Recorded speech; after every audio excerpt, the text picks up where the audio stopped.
ఇలాంటి మరెన్నో వీడియోలు చూడడానికి like, share, subscribe and comment. ఈరోజు ఈ వీడియోలో 2026 సంవత్సరంలో వైశాఖ మాసంలో శుక్లపక్షంలో వచ్చే మోహిని ఏకాదశి ప్రారంభము మరియు ముగింపు తేదీలు, ఉపవాస విరమణ ఏ తేదీన ఏ సమయానికి చేయాలి, వ్రత కథ గురించి తెలుసుకుందాము. ఒక వ్యక్తి తన పూర్వజన్మల పాపాలతో సహా చేసిన పాపాలన్నిటినీ కడిగివేయడానికి మోహిని ఏకాదశి సహాయపడుతుంది. హిందూ పురాణాల ప్రకారము విష్ణుమూర్తి మారువేష రూపానికి మోహిని అని పేరు. స్వామి ఏకాదశి తిథి నాడు ఈ రూపంలో అవతరించినందున అప్పటి నుంచి ఈ రోజును మోహిని ఏకాదశిగా జరుపుకోవడం ప్రారంభమైంది. మోహిని ఏకాదశి ప్రాముఖ్యత గురించి తెలుసుకుందాం. మోహిని ఏకాదశి యొక్క గొప్పతనాన్ని వశిష్ఠ మహర్షి శ్రీరామునికి, శ్రీకృష్ణుడు మహారాజు యుధిష్ఠిరునికి మొదటగా వివరించారు. ఒక వ్యక్తి పూర్తి భక్తి శ్రద్ధలతో మోహిని ఏకాదశి వ్రతాన్ని ఆచరిస్తే పుణ్యయాత్రలు, దాన ధర్మాలు లేదా యజ్ఞాలు చేయడం ద్వారా పొందే పుణ్యం కంటే ఎక్కువ పుణ్యఫలాన్ని పొందుతారని నమ్ముతారు. ఈ వ్రతాన్ని ఆచరించే వ్యక్తి 1000 ఆవులను దానం చేయడం ద్వారా లభించే పుణ్యాన్ని పొందుతాడు.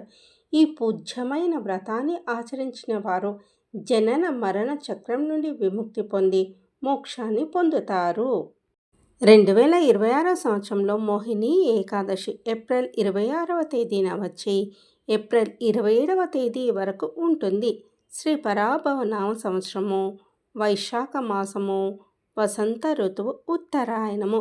ఏకాదశి తిథి ప్రారంభము 26వ తేదీ ఏప్రిల్ 2026 ఆదివారం సాయంత్రం 6:07 ప్రారంభమై 27వ తేదీ ఏప్రిల్ 2026 సోమవారం సాయంత్రం 6:16 ఏకాదశి తిథి ముగుస్తుంది.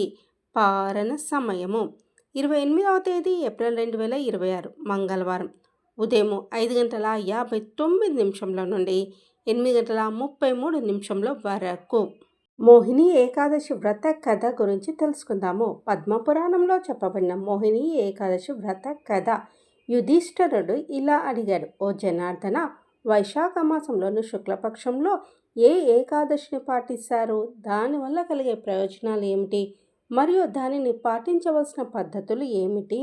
శ్రీకృష్ణ భగవానుడు ఇలా బదులిచ్చాడు: మహారాజా, పూర్వకాలంలో అత్యంత జ్ఞాని అయిన శ్రీరాముడు ఈరోజు మీరు నన్ను అడుగుతున్న ఇదే ప్రశ్నను వశిష్ఠ మహర్షిని అడిగారు. శ్రీరాముడు ఇలా అన్నాడు: ఓ ప్రభు, సమస్త పాపములను నాశనం చేసి అన్ని రకాల బాధలను తొలగించే అత్యుత్తమైన వ్రతం గురించి నేను వినాలని కోరుకుంటున్నాను. వశిష్ఠుడు ఇలా బదులిచ్చాడు: శ్రీరామ, మీరు నిజంగా ఒక శ్రేష్టమైన ప్రశ్న అడిగారు. కేవలం మీ నామాన్ని ఉచ్చరించడం ద్వారానే మానవులు సకల పాపాల నుండి శుద్ధి పొందుతారు. అయినప్పటికీ ప్రజల క్షేమాన్ని దృష్టిలో ఉంచుకొని నేను అత్యంత పవిత్రమైన మరియు శ్రేష్టమైన వ్రతాన్ని వివరిస్తాను. వైశాఖ మాసంలోని శుక్లపక్షంలో మోహిని అనే ఏకాదశి ఉంది. అది సర్వోన్నతమైన సకల పాపములను తొలగించగల సామర్థ్యం కలది. ఈ వ్రతాన్ని ఆచరించడం ద్వారా వ్యక్తులు భ్రాంతి బంధాల నుండి మరియు దుష్కర్మల సమూహాల నుండి విముక్తి పొందుతారు. సరస్వతీ నదీ తీరంలో భద్రావతి అనే నగరాన్ని దుత్తిమంతుడు అనే రాజు పాలించేవాడు. ఆయన పాలనలో ధర్మపాలుడు అనే వర్తకుడు ఉండేవాడు. ఆయన పరమ భక్తుడు మరియు 5 కుమారులు కలవాడు. అయితే ఆయన 5వ కుమారుడైన దుష్టబుద్ధి, దురలవాట్లకు లోనై తండ్రి సంపాదన వృధా చేస్తూ అధర్మ మార్గంలో నడిచేవాడు. విసిగిపోయిన ధనపాలుడు అతని ఇంటి నుండి వెలగొట్టాడు. అడవిలో ఆకలి దప్పులతో అలమటిస్తున్న దుష్టబుద్ధికి కౌండిష్య మహర్షి ఆశ్రమం కనిపించింది.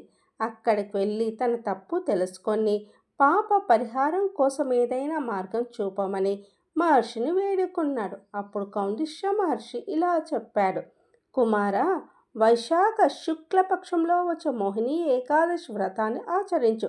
ఈ వ్రత ప్రభావంతో అనేక జన్మల పాపాలు కూడా నశించిపోతాయి. దుష్టబుద్ధి ఆ వ్రతాన్ని నిష్ఠతో ఆచరించి తన పాపాల నుండి విముక్తి పొంది తిరిగి ఉన్నతమైన స్థితిని సాధించాడు. మోహిని ఏకాదశి ఆచారాల గురించి తెలుసుకుందాం. ఈ రోజున ప్రజలు రోజంతా ఒక గింజ కూడా ఆహారం తీసుకోకుండా కఠినమైన ఉపవాసం పాటిస్తారు. ఈ ఉపవాసము ఒకరోజు ముందుగానే అంటే దశమి తిథి నుండి ప్రారంభమవుతుంది. ఈ రోజున ఉపవాసం పాటించేవారు పుణ్యకార్యాలు చేసి సూర్యాస్తమయానికి ముందు ఒకసారి సాత్విక భోజనం చేస్తారు. ఏకాదశి నాడు సంపూర్ణ ఉపవాసం ప్రారంభమై ద్వాదశి సూర్యోదయం వరకు కొనసాగుతుంది. మోహిని ఏకాదశి వ్రతాన్ని మరుసటి రోజు పాలు తాగడం ద్వారా విరమించాలని నమ్ముతారు. మోహిని ఏకాదశి వ్రతం ఆచరించేవారు సూర్యోదయానికి ముందే నిద్రలేచి నువ్వులు మరియు కుషలతో ఉదయాన్నే స్నానం చేస్తారు. వారు దశమి రాత్రి నేలపై పడుకోవాలి.